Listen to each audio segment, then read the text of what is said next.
What's good, Will Squad? Welcome back to the channel. And on today's video, I want to talk about how you can raise money to start your business. If you hadn't already, show your boy some love, like the video, hit subscribe. I'm going to be dropping 5 valuable videos each and every week. So tap in so you don't miss out. Let's slide right into it. Yes, sir. Hit it!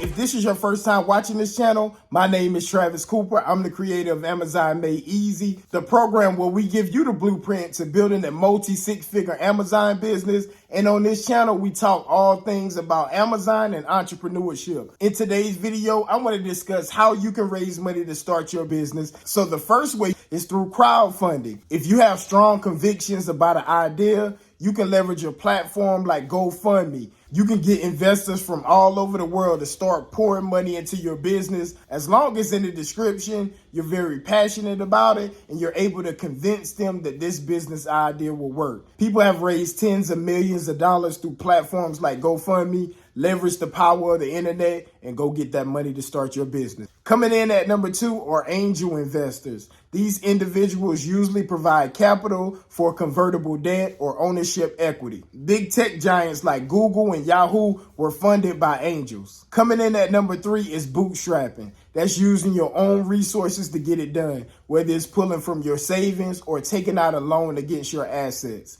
Using whatever resources you have available to make sure you get the startup capital you need to get your business going. Coming in at number 4 are venture capitalists. Like angel investors, they will provide capital, but more times than not, it's not an individual. Most of the time, venture capitalists are firms or companies, so they have the big money. And more times than not, they need to see a little bit more receipts. So you need to be doing at least a little bit of business, showing them that it's profitable and it'll be a great investment for them. And more times than not, they'll look for a higher return on the money that they give you. Sliding in at number 5 are microloans. This remains a core option for new business owners. It's very favorable to the new entrepreneur because usually it's less strings attached and a shorter payment period for your loan. And last but not least, at number 6, the Small Business Administration. You can apply for the grants that they have, but just keep in mind it's highly competitive, or you can just apply for the SBA lending. So to keep it clean cut for this video, it's only really 2 ways to raise money. You can either earn the money or you can borrow the money. And for the sake of this video, I'm going to stick with ways of earning money because history says odds are not in our favor as a new business owner. Let's go over a few statistics I gathered while prepping for this video. On average, 80% of new businesses fail within year 1. Do you understand the words that are coming out of my mouth? And out of the 20% who last past year 1, only 50% of that group will still be in business by year 5. And only 33% of those businesses will still be running in year 10. So knowing those statistics, it would be extremely wise for you to position or set yourself up to have that probability of having longevity to make it past year 10. And in my opinion, the best way to do that is eliminating as much debt as possible. Now we know whenever we're starting up a business, that's usually the first real or substantial debt that we take on, right? We'll get that big loan, we'll borrow money, we'll put it on that credit card. So how can we eliminate that? That's primarily why I want to focus on earning money on this video rather than starting our business off with our back against the wall. So here are my top 3 ways you can earn money for your business. Number 1, save money from your 9 to 5. Wait, don't click off the video yet. I'm going somewhere with this. Just stay with me a little while.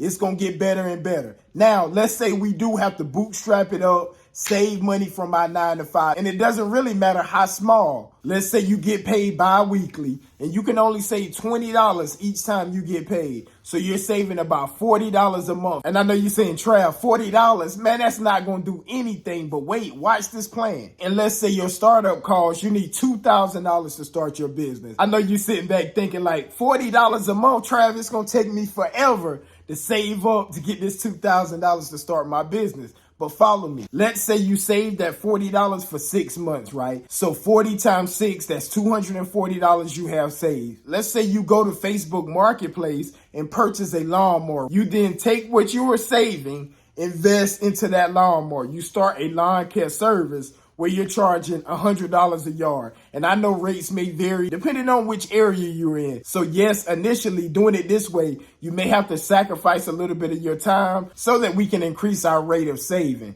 So let's just say we turned off the Netflix, we stopped going out to eat every week or every 2 weeks. And now we were able to cut 2 yards every weekend, right, at $100. So 2 yards every week or every weekend, it comes out to about 4.3 weeks in each month. But just to keep it clean, we're just going to say 4 weeks. So by doing this, we moved from saving $40 a month to now we're bringing in $800 a month.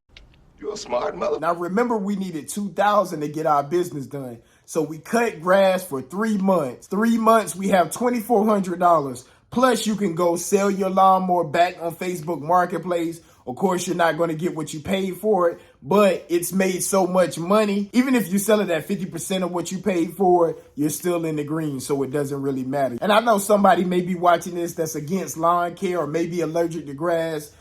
Maybe you do pressure washing. Maybe you can't even do anything physical, so you hire somebody. So it'll be a smaller percentage, but you automate the business so that you won't have to physically be out there. So it's always a way to automate or delegate your specific side hustle so that you can scale and save faster. And remember, this is only for a short period of time. This is not our lifestyle. It's just a means to getting the funds you need to start up your business, right? That's our ultimate goal. So sometimes we have to do it ugly. We got to do what we got to do to get the funds that we need to do the things we want to do and live the lifestyle we want to live. The next way, let's say you can't save any money. Trav, man, I'm using every cent of my paycheck to survive. I can't save anything. What are my options? My advice to you would be to start selling anything you have of value. Start looking around your apartment, your house, wherever. Anything you have of value, you got to part with it. Now, remember, this is only temporary. So you may give up something that you're emotionally attached to. But hey, we got to find a way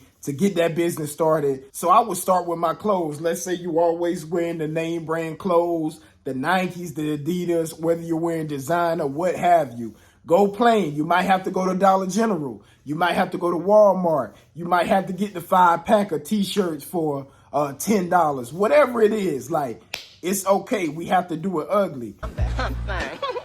You know what I'm saying? I got a little razzle dazzle. It's all right. Maybe you can't wear them Jordans or those Balenciagas. You may have to go with the $20 or $30 Under Armour or whatever they have available at Walmart. Like, it's okay. This is not a permanent lifestyle change. It's only a temporary change until we can get the funds we need to take us out of here to the next level. Once you go through all your clothes and your shoes, then you can move on to your personal products. Whether it's deodorant, toothpaste, tissue, we may have to get the generic store brand like Walmart's is great value. A simple shift like that can help you get to your goals a lot faster. The next thing I would do is start looking at my food choices. Now, we all want to eat healthy, but is there an additional or alternative option where it's still just as healthy, but it may not have that name brand on it, right? If you're eating organic, can we just go with the organic store brand rather than whatever other favorite brand that you usually buy? And again, once you get your startup money, you're going to build your business up. So everything you had to sacrifice, you will then have the money to get it back. Additionally, you should strive to get more things that you couldn't afford initially and create more memories and experiences for your family that you couldn't afford before. The third way you can earn money is through a simple joint venture. Let's say that you don't have any money, but you know somebody that does have a lot and they're looking for an investment. They provide the capital and you do all the work. You take your expertise, you build the business, they fund it, and once the business becomes profitable, you guys determine your splits. So there you have it, you guys, how you can raise money to start your business. Trav Coop signing off. Love. See you on the next one.